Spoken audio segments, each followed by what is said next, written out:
Story at the advent of these conversations about our association with UDA, I visited a very respected member of a party, an old man from Kano. I'll not disclose his name. And Yvonne, I walked into this gentleman's house, and he has a certificate of honor from ODM. I had never seen it in all the time that I have been SG. I saw it for the first time in this gentleman's house. And we sat down, and he told me that we have a responsibility, those of us who have been given leadership of the party, to speak out. Because in the previous election, if you speak to many members of ODM, they will tell you after the election was called for William Ruto, many people went into depression. Prior to that election, people did not want to speak when they were seeing things going wrong. And you'll be told, when you ask and say, hey, by the way, who's taking care of this? They say, oh, so-and-so is taking care of that. So and then you say, what is our plan? If this happens, you don't need to worry about this. And the silence of the good people within the party is what cost us the election. Because the bad people are louder than us. The bad people are louder than us, and they want to pretend like they are the ones who are in charge of everything in the party. Who are the bad people in the party? No, you know them. You know them. I don't. I'm not a member. Maybe the members of ODM know exactly who I'm talking about. Okay. And these people, they don't scare me. I will say, because of the pain we went through, Yvonne, I was being called by Kenyans. You know, this party has support across the world. I was being called by Kenyans from Auckland. People have been slaving in countries in Eastern Europe.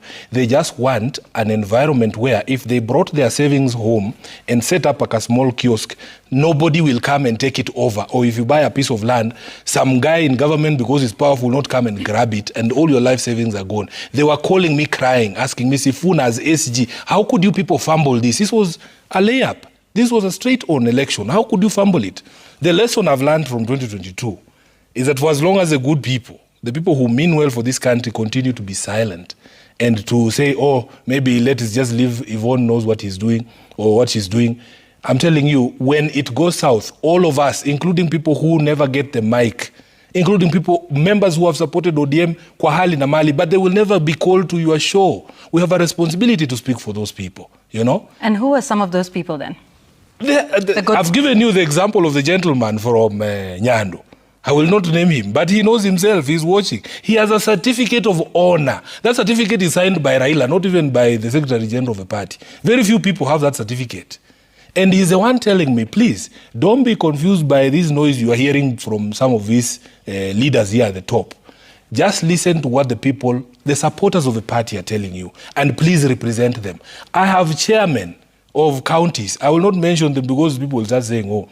And they tell me, Sifuna, if it were not for the few of you at the national leadership who are saying we need to reconsider some of these associations because it is hurting us.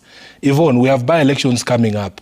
We try and talk to candidates. For the first time, people are not scrambling for our ticket. For the first time, I've never experienced anything like this. They are telling me, I want to be in parliament. I love ODM, but if I go with the ticket, I will lose. Because of your association with UDA, not because ODM is a bad party. It would seem there's a crisis in the party. This is what I was talking about, the confusion. ODM has a followership, a registered membership of over 5 million people. And when you speak to a majority of those people, there is still belief and trust within the ranks of the party that Baba knows what is right for the people, that he will do the right thing, and that the vast majority of the members of the party believe in themselves and in their ability to pull this train back on its tracks. You will listen to what we in Parliament say, but ODM has a total complement of about 106 elected members of Parliament. Compare that to the 5 million in the grassroots there who have given support to this political party for years. Secondly, many of us, like I personally, speaking as Sifuna, I have known one political leader all my life. I tell the story of how I became interested in politics in 2002. I was at the university. We were the kids who were singing Yote Wezekana Bila Moi.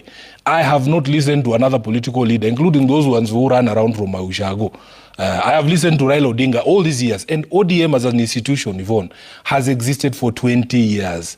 It takes a lot of blood and sweat and pain to build an institution the size of ODM and to have that longevity for all that time. You cannot just give up and say you are going to quit on all that membership. But I want to say here that on the day that I give up, I will tell you, I will say it publicly that I have lost the battle to rescue this party and to bring it back to where it was. And we will have lost collectively as members of ODM, because I cannot do this thing on myself or on my own. So the day I give up, I will let the country know that I tried my best, but I lost that battle, and then we will take decisions from there. Is ODM headed in the right direction with the current arrangement and the current status? Let's just say that there's a lot of confusion. I have told my party leader that there was a time when it was very easy to be SG of ODM. You would wake me up in the middle of the night and ask me anything, because what we agreed is that you can compromise on tactics, but you can never compromise on your values. There is things that ODM stands for. If you woke me up in the middle of the night and ask me my position on devolution, my position on rights under Article 37, for instance, I would give you an answer straight away. But right now, there is a lot of confusion, because I come to these shows and to the media and in those public barazas, and I struggle to explain that we're the same political party. Then you will see a member of ODM who maybe used to hold a premier position, now is a cabinet secretary, say the exact same opposite. It leaves our support very, very confused. And I want to apologize to members of ODM today for all the confusion we as a leadership have caused, because it is very difficult now to discern the position of ODM on major issues. And that is the biggest sadness, because it should be easy. It should be easy. When a member of ODM proposes a bill saying, oh, we want to limit the rights under Article 37. What is ODM without Article 37? What is ODM without street protests? What is ODM? ODM is a movement that has been built on the strength of the people. So you cannot be the ones telling us today that, oh, you are sponsoring a bill to limit the rights under Article 37. We swore to this constitution. And that is where confusion comes in for people like me, because I now can no longer pronounce myself authoritatively on the position of a party when it comes to the rights under Article 37. You know? And that is where the difficulty begins. So you say it's confused. You yourself cannot articulate the values and the position of the party. Correct. As Secretary General. Because that position is difficult to discern when we don't have a unified position we are all speaking from as members of a party. It is essentially the Wild West now. Everybody is just doing what they want. Somebody will wake up, they are elected on ODM, they say, oh, they are forgotten. They're forgotten that Raila Odinga is still the leader of the party. They're forgotten that ODM still exists to fight for political power. You are already supporting a third party for re-election. Why do we exist as a political party if you're going to shout the slogans of other political parties? So, Senator, if as Secretary General you feel this strongly about the party that you lead in position of Secretary General, in other democracies, Senator, you would resign. That's what I'm telling you. I have not given up. You still think there is hope? I also believe in my own power of persuasion, even within the party, to be able to pull the train back on its tracks. And I've told you, it will be very difficult for me to abandon all those 5 million people who believe that the leadership of the party will do what is right when the time comes. So until we cross that bridge, when we reach that bridge, I am a very forthright and open person. I will let the public know that I have done my best, but I've been unable to convince the party that the path that we have taken is not the right path. Well, let's speak about that power of persuasion, because structurally, as the Secretary General of a party, that role is a platform of advice and perhaps direction. Absolutely. Right? Upwards, downwards. Absolutely. Sometimes both ways. Have you lost that power of persuasion in the party when we see the party leader saying something different from you? The party chair says something different. You yourself are expressing shock and dismay at a proposal of a bill by one of your own members. So what kind of advice have you ever provided to the party leader? Let's speak particularly with regards to this current... Decisions of ODM are made in a collegiate manner.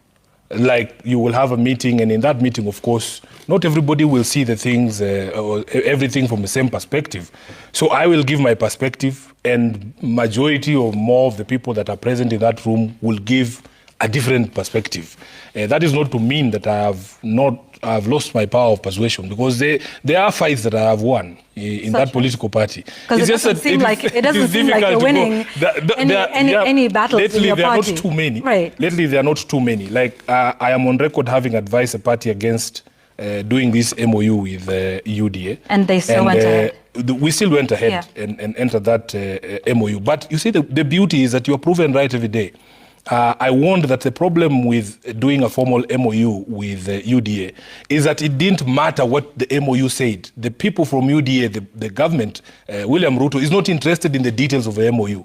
And that is why he gets upset when I remind him what the MOU said.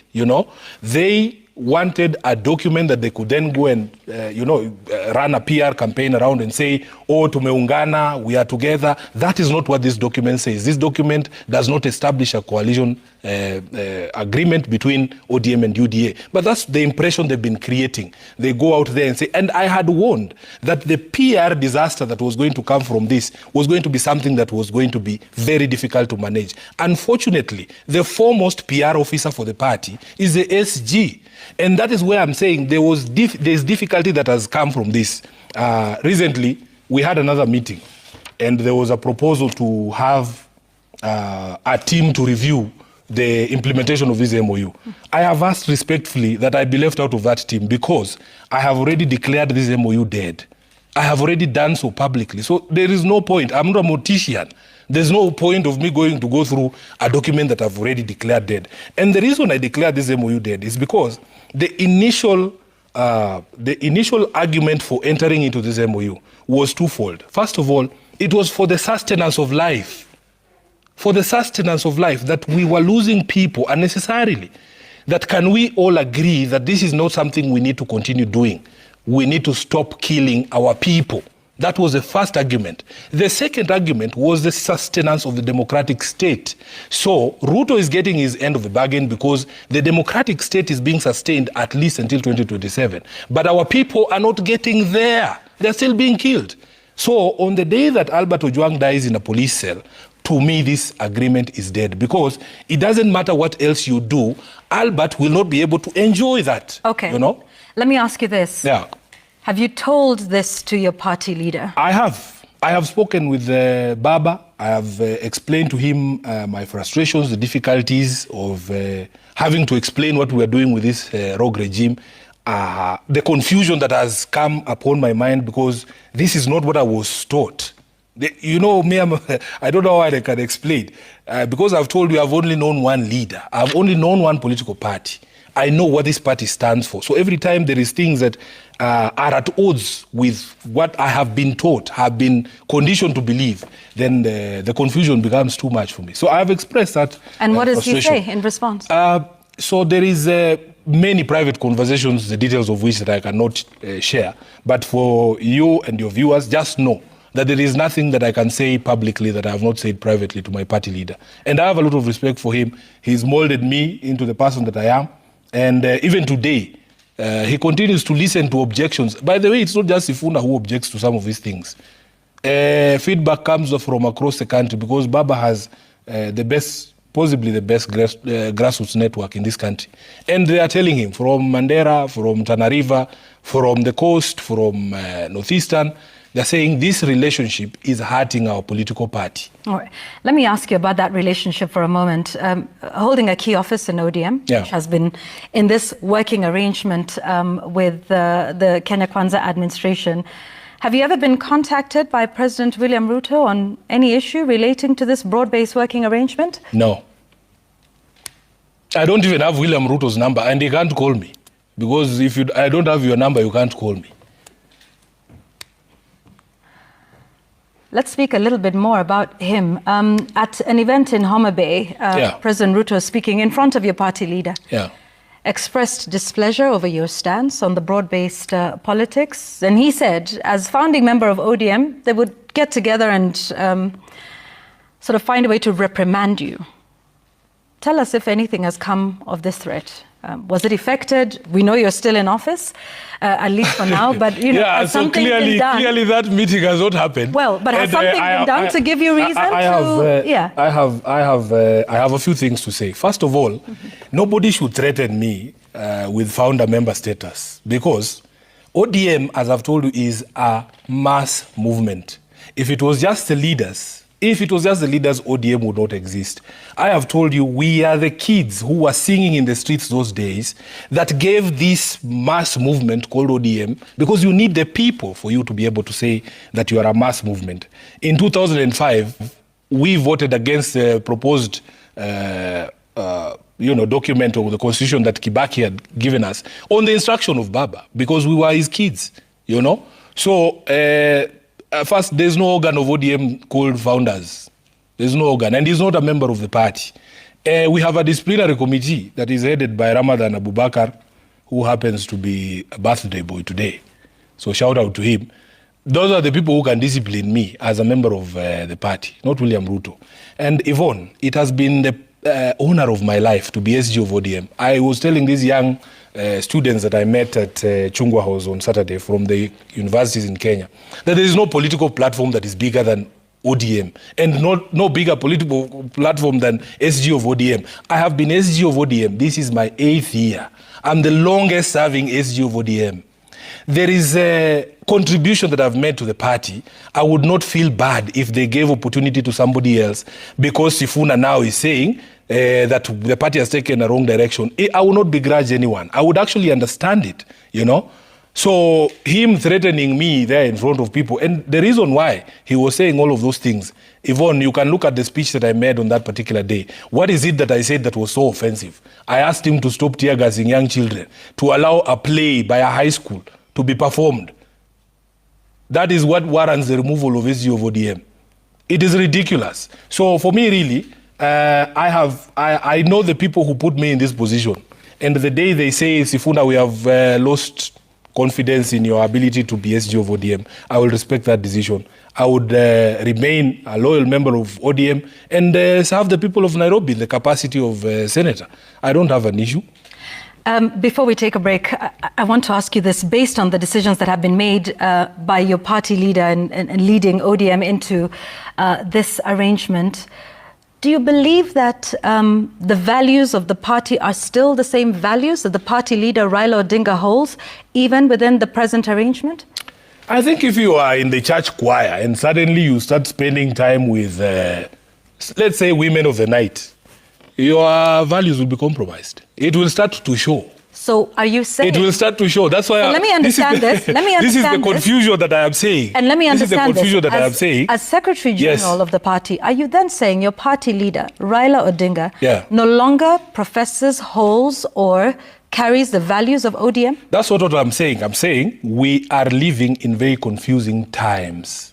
Let me give you the best. Is he confused? Let me give you the best Because I'm asking you specifically about Raila Odinga and whether you think no, I don't he think still holds the same principles and values. I think he does. As ODM. I think he does, but the association we have with UDA starts to blur the lines. I'll give you the best example. I, as a member of ODM, believe in devolution. And believing in devolution means that, for instance, national government has no business undertaking county projects. This is something, if you woke me up in the middle of the night, that's exactly what I would say. So that's what I'm saying. Yeah. When because of this association, we have to join Ruto to launch markets built by the national government, that is the confusion that I'm talking about, that the lines become blurry. But it is out of this association. I personally believe that if this association were to be put to an end, ODM's values are still intact. If they're blurred, are they still intact? Yes. And being blurred by the person who is the party leader. It is blurred by the association. So you have to appear at these events. For instance, me, I've taken the position that... But these are very clear things that your own party leader is saying. So that's what I'm saying. Support. That's what I'm saying. So who's blurring the lines? It is because of that proximity. That proximity is what is causing the blurring of the lines. And if there is material... That's what I'm saying. That proximity, Senator? All of us. All of us, because we signed a document as a party, all of us. So immediately there is material separation between our two political parties. You will see clarity. So you're also blurring the lines as Secretary General. I have taken opportunity here to even apologize to the members of ODM for the confusion we as a leadership, because I'm in the leadership. I can't run away from that. I am in the leadership. People have reminded me 1,000 times that they saw me at KICC. Yeah. Do you know they were not expecting me to come to KICC? I was wondering why. Why would you not expect me to come to KICC? I have a responsibility under the constitution of a party to make sure that things are done properly. And I'm actually very proud of this document, Yvonne. if you go through the document, these are the values of ODM. The person who is in breach of this MOU is not ODM, because the responsibility, for instance, not to kill Kenyans is not upon ODM. We do not own instruments of violence. So why should ODM continue to stick in an arrangement? This is the question that I, as Sifuna, have been asking, because I have said there has been material breach of this agreement, so that we should be released from our responsibilities. Okay. Let me give you another example, Yvonne. How do people get attracted to political parties? How was I convinced to join ODM? I did not just wake up and decide, oh, this is ODM. You look at the leadership, you listen to them, you talk about, listen to the values and the picture they want to paint for the country that we want to live in, and you are persuaded. Right now, if you want to persuade young people to join the party, it is very difficult, because this association with a party that is killing them is always coming up. What do you tell those young people? What do you tell them so that they can be able to join the party? And I was very happy when the party leader proposed this thing he called an intergenerational dialogue. The good thing with Jacom is that he's open. His ideas don't have to be taken for the law. That's what people don't know. Even this proposal that he has made of an intergenerational dialogue, or a conclave as he calls it, it's a good thing. People just don't know it. Okay. The question, let me just finish that point. Okay. The question I want to ask is are people ready for an intergenerational discussion? An intergenerational discussion is one where you get all those generations to sit here. So there is a guy who I have a lot of respect for. He's an elder in my community. He stands up, he's I think in his 80s. Then he proposes that Nairobi National Park should be raised down and we put apartments there. At his age, is he allowed to make that decision? I have an 8-year-old daughter. We should ask her, Mama, do you still want to see lions or the animals at Nairobi Park? She should be the one to tell us, Daddy, we are tired with these elephants. Take them to Kajiado. But you cannot have lived all your life enjoying these benefits, enjoying the park. You've taken your children there, your grandchildren, your wives have gone there and enjoyed that park. Then at the tail end of your life, you come and suggest that we no longer need the Nairobi National Park. Are these people prepared to listen to intergenerational discourse? We have young people in the universities. Some of these people you see here, they went to university for free. Public education was free, and they were being paid. They used to call it Sijui boom. I'm telling you, are we offering the current generation of the students in the university the same opportunities that we got ourselves? I was telling these young ladies from the universities, when I went to the University of Nairobi, I used to pay 6,000 shillings for accommodation. Now it's 43,000. We are denying these kids the same opportunities that we got. Okay, I will come back and we will talk about that intergenerational national conclave in a moment, as perhaps we talk about what the solutions, ahead look like. But just to stay with what's happening within the party, there seems to be a group of younger MPs and younger members of the party. Perhaps yourself, we see Caleb Amisi, Babu Owino. What's going on? Is there a similar sort of schism that you speak of on the national front within ODM? Is there a parting of ways in terms of principles between older members of ODM and younger members? I don't think the schism in the party is along age groups. It is just amongst people who believe that we should remain who we are, and people who feel, like I said, Baba taught us, you can compromise tactics, but not values. When values start being compromised, that is the schism. There's people who don't have a qualm compromising values. You'll see a member of ODM. We used to be the ones, Yvonne, who used to be tear gassed in these streets. I have been at the forefront of those things. People used to die for no reason during protests. I was reminding some of them that we would leave the office, we would leave Chungwa House during, even just as late as 2023. And we would be driving down the road, and without touching anybody's property or carrying any weapon, the police would descend on you. The police would descend on you. Can you imagine members of ODM suggesting that we should talk to the police to allow goons to protect the state? Can you imagine? And yet we've not That's what I'm saying. And yet, as Secretary General, and perhaps, a spokesperson for the party, besides the party leader, we've not seen ODM speaking very openly in terms of even statements against the killings, against the abductions. But that is not factual. Yvonne, that is not factual, because the spokesperson of the party, as you have rightly said, party leader and myself, we have spoken repeatedly, including recently when the president issued this so-called shoot in the foot order. The party leader, Raila Odinga, issued a statement on this matter. Personally, I got to a place where I asked myself, how many times can you condemn police brutality? How many times can you send thoughts and prayers to the families? We were seeing in your news here, a family in, I think it was Kirinyaga. They were burying the fourth person who was being shot from Kirinyaga. How many times can you condemn something without saying this needs to stop? You know? And so I get to a place where I decide that even for me now, I need to vacate that space because, you know, sometimes they say Sifuna talks too much. Can we allow these people who support this association with UDA to explain what Ruto is doing? One of the people that is supporting that arrangement with UDA is your party leader, That's Raila what I'm saying. Odinga. He has spoken. You have to distinguish because you know for you. Is he then saying, for you, like what you're saying? You want to get me in trouble with my party leader, no, but I'm not going to allow you. No. Raila Odinga issued a statement as recently as when Ruto spoke on this thing of shoot to kill. When he was in Homa Bay with the president, he said the same thing. Stop abducting young people. He has never stopped talking about those things. But there are other leaders in the party. This confusion is brought about. But yet, just a minute. No, hang on, Senator. With all of that, yes, he makes statements publicly. Yes. But yet still continues to pledge support for this very same person. For different reasons. Until 2027. For different reasons. That's what I'm saying. You have to distinguish the reasons. So what are those different reasons? The different reasons, and this is where we began. This is where we began with the initial arguments for this association. The sustenance of life and the sustenance of the democratic state. Now, if that's no longer let me explain. Let me explain. We can sit here until the morning. I'm not going anywhere. Today is Tuesday. I will tell you everything you want to hear. Listen, we got to a place where there was a real danger of this country falling into an undemocratic state. When you see the army in the streets, people imagine that the things we see happening in Tanzania and in Uganda cannot happen in Kenya. We are not special, Yvonne. These things can happen to us. The things that happened in Tahrir Square, the things that happened in Sudan, those things can happen here. And we got to a point where we were seeing the deployment of the army in the streets. And when that state collapses, when the army takes over, the first thing they do is to suspend this document. We will not be here talking like the way we are talking here.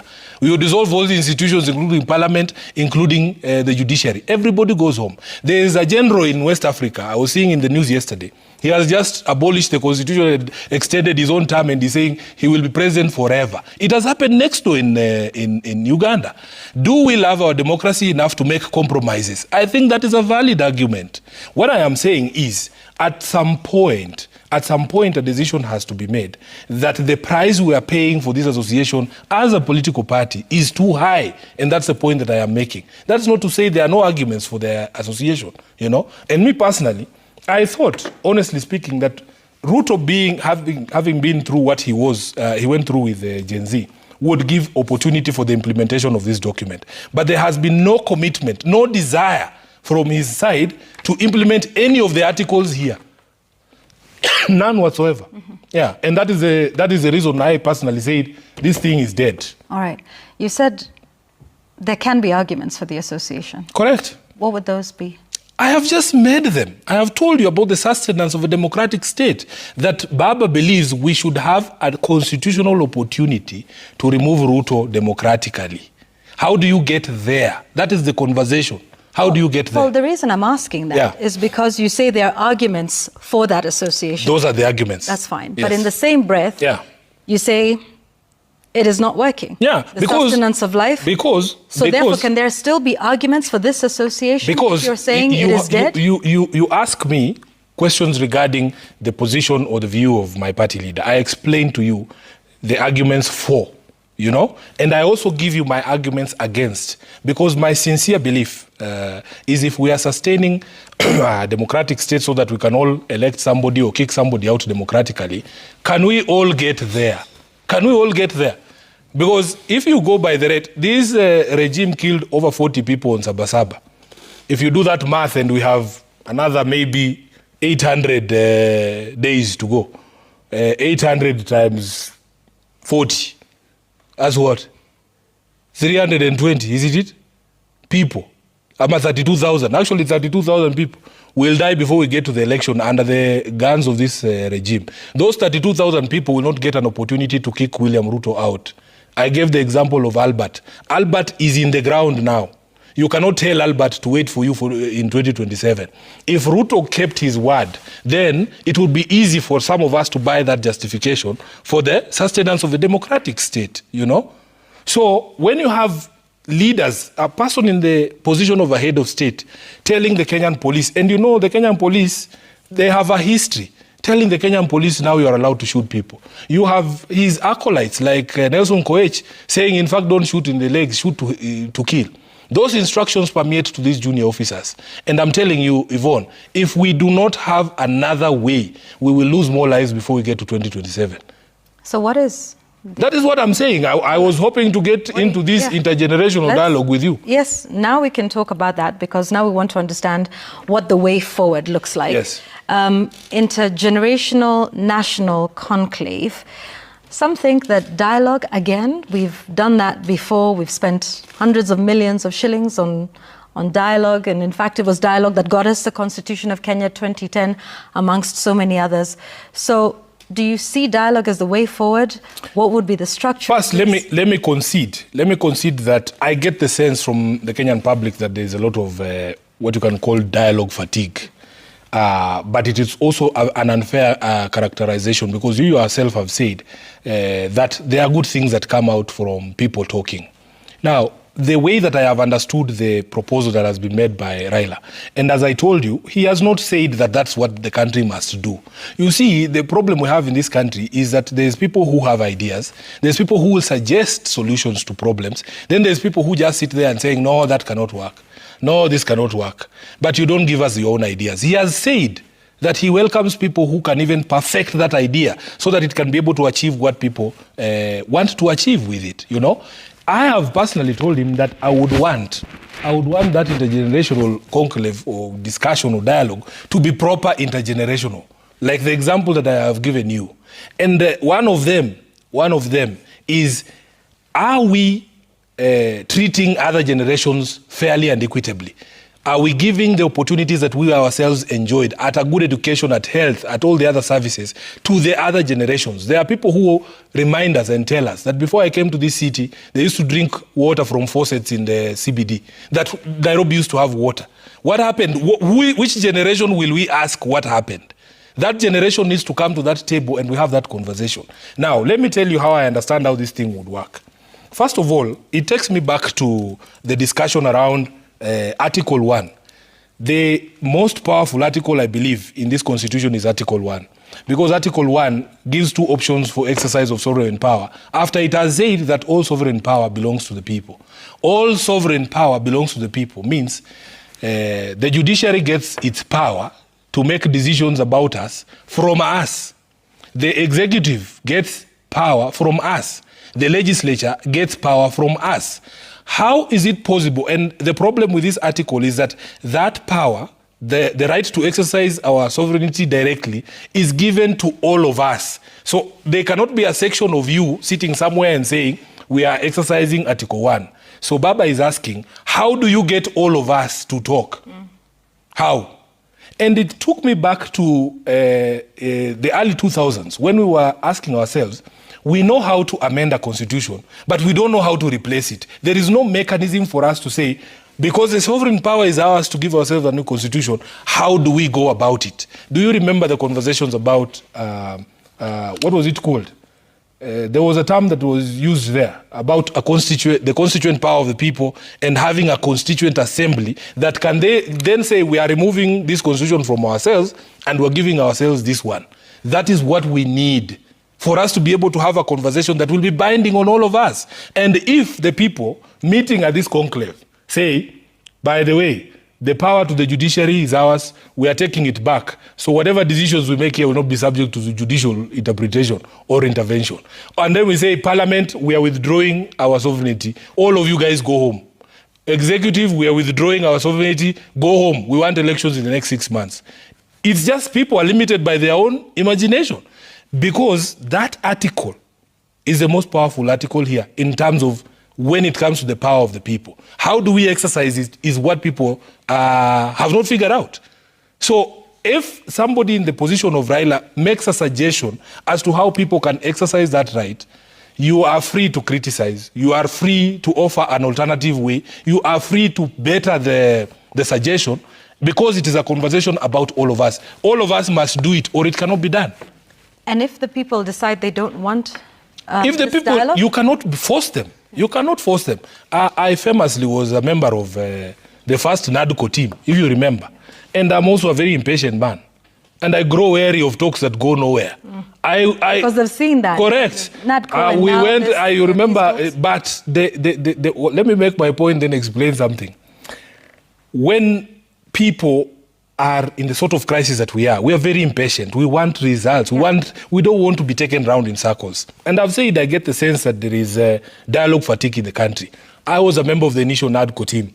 And when I realized that we were just going to Bomas to sit with Boni Khalwale there to drink tea, I thought that I could make better use of my time.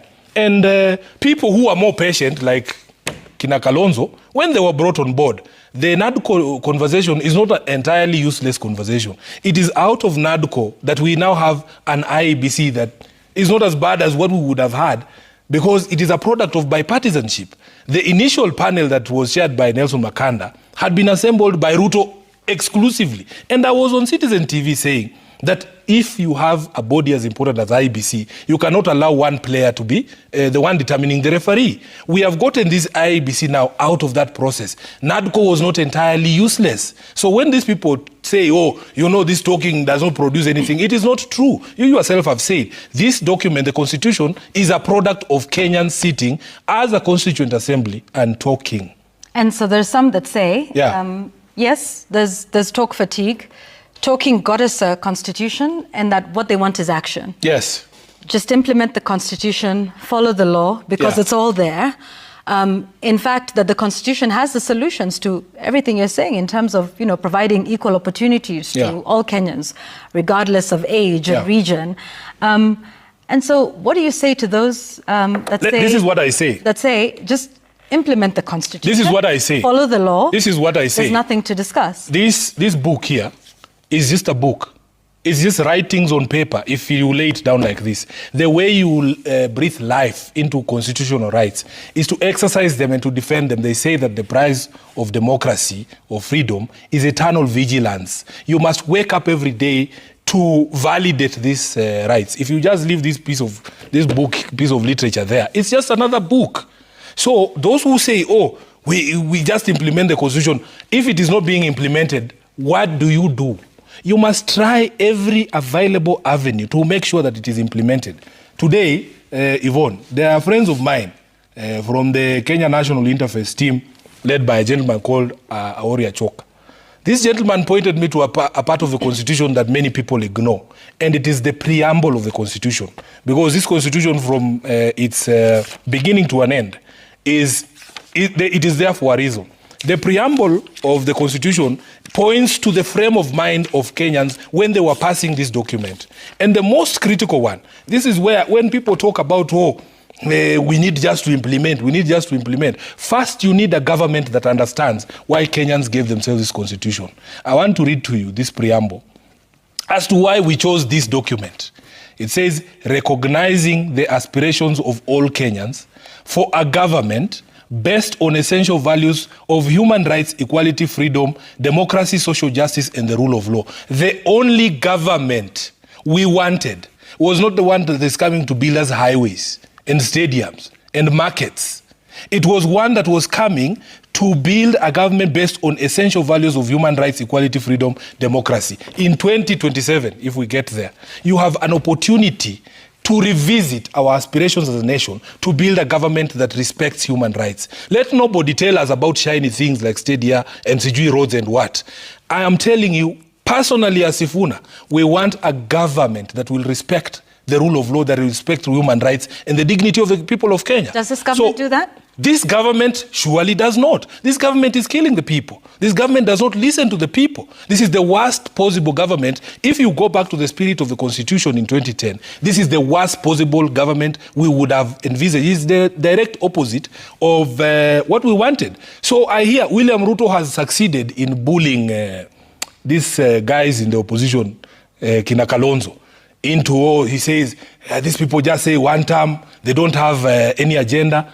I want William Ruto to know that his removal from office is a national priority agenda. It is the only agenda. Because his government is totally opposed to everything that this constitution stands for. And I want these people to be bold. Don't be bullied. You don't have to, he wants to push you into a corner where you're discussing markets. Tell Albert Ojwang about markets and roads.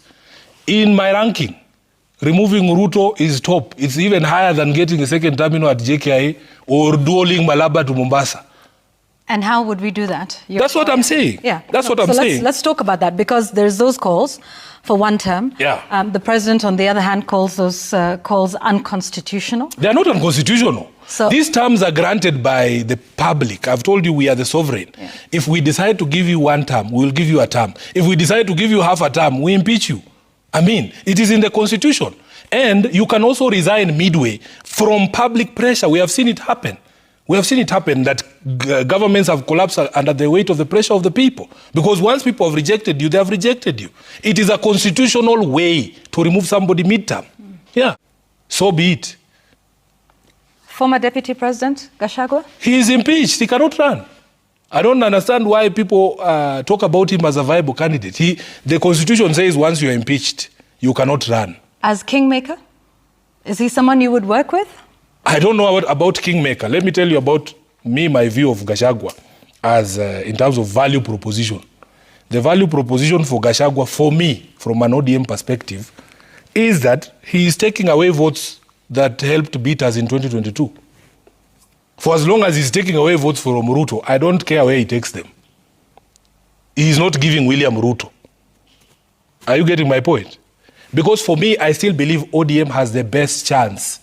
If Yvonne, Raila Odinga, were to get the exact same number of votes that he got in 2022 in 2027, and William Ruto loses Mount Kenya, Raila Odinga will be president. That's how I see it as SG. So for me, the story about Gachagua, and by the way, there's inordinate attention to Gachagua, including in your bulletin today. There is a cabinet secretary crying about Gachagua. You know, I don't know how I can explain this from two perspectives. First of all, as a senator, once you have impeached someone, that's it. Number two, as a lawyer, there's a rule called against double jeopardy. So you all know he's a tribalist, right? That's the reason why we impeached him, right? So how many times do you want us to impeach him? I was shocked. Members of the National Assembly who have constitutional oversight over Gachagua, they have already exercised that oversight by impeaching him. They adjourned their house to discuss a private citizen. A private citizen that they have already impeached. How many times can you impeach someone? So now, he paid for his crimes. He can do whatever it is he's doing out there. If he crosses the line, because there are limitations to the freedom of expression, if he crosses the line, arrest him. I just hear people complaining, why don't you arrest him? Why don't you arrest him and charge him? You know? So for me, really, that is Ruto's funeral. Pahali walitoana, mimi, I was not there. He has told us long stories about how he selected him or MPCG voted. We were not there. From an ODM perspective, as SG, me, for as long as Ruto's votes are being scattered, that's all I care about. So, open to working with anyone because that's the primary goal, and you say there is no room for sentiment. No room for sentiment. So, ODM as a party, Edwin Sifuna. Would me as Sifuna. You have asked me a question as Sifuna. And now I'm asking you should know. And now I'm asking you as Secretary General. Yeah, so let me tell you how Secretary General works. Yeah. You only speak for the party after a meeting of the party. This is not a meeting of the party. After we have a resolution of the party, I will read the resolutions. But I'm telling you, me, I see the opportunity as a leader in the party. Mm-hmm. Yeah, I see the opportunity for my party. If you run anyone in the leadership of ODM, they will win this election. Before I get to viewer questions, by the way, the hashtag is The Explainer at Citizen TV Kenya. Where are we? There we are. And at Yvonne Okwara. I want to ask you this. Do you believe that Raila Odinga is still the man that will lead the party? Because you've talked about values not being the same. You've talked about the direction being different. You've talked about blurred lines. You've said a lot about what's happening with the party. you not supporting the broad-based association or arrangement, him doing that, him supporting President William Ruto, whom you've had some very strong sentiment and opinion about. Yeah. Do you believe that then Raila Odinga is still the man that can steer the party in the right direction, in the direction it was always intended to go? Is he still the man that is the bearer of the values of ODM? I think so. I think Baba's heart is in the right place.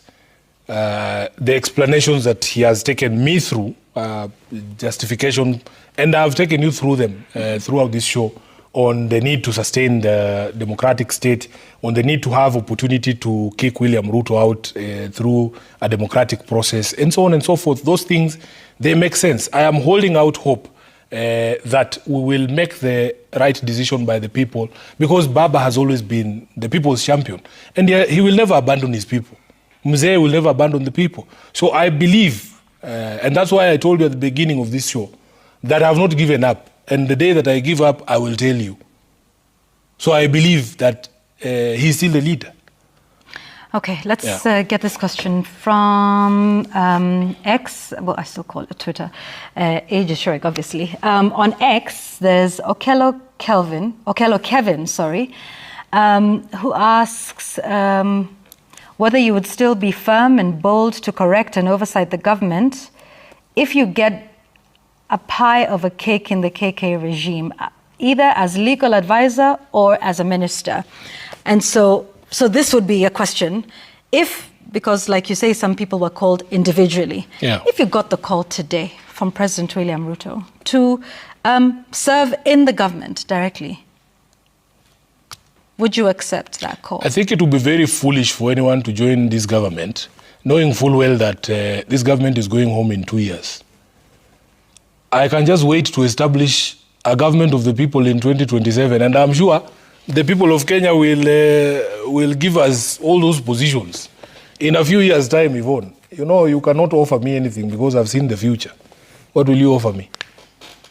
What is the future that you've seen? The future is that in 2 years' time. Well, that's, yes. In 2 years' time. Right. In under 2 years. If we have suffered for 3 years, surely, you want to tell me that you can join this government now? In 2 years' time, you also have to go for the election. Yes. Yeah. And your term will come to an end as senator. Correct. Yeah. My time will come to an end as senator, because I believe it is the people of Nairobi, it is their preserve to decide whether I'll get re-election or not. Yeah. I am trying to do my job in the Senate every day to be able to make a convincing argument that I should be given a second term as a senator.